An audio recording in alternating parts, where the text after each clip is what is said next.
Hey guys, it's Gracie with WTI. You've heard that saying before, right? Frizzy hair, don't care.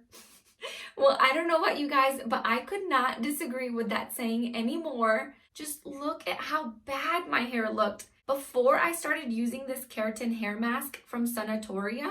It was frizzy, dry, and damaged from all the bleach and hair color. And now look, this is just one use after using this hair mask. My hair is so much softer, way less frizzy, and has a nice shine to it. So this mask is infused with vitamin E and omega-3 and omega-9, which really help to hydrate and moisturize your hair, while the keratin helps to restore weak, damaged, and over-processed hair.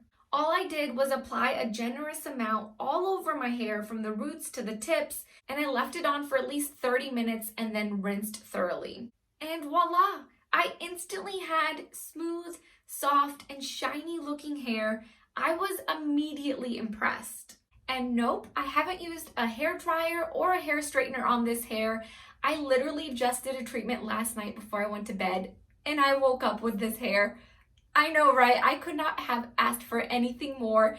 This thing really does work like a charm. And to top it all off, it smells so amazing. I have been smelling my hair all day long, and as you can see, it doesn't leave it greasy at all. It just leaves it smooth, shiny, and more healthy looking. I have been telling all my girlfriends about this. I think this is one hair mask that all of us need to have, and that's my point of view.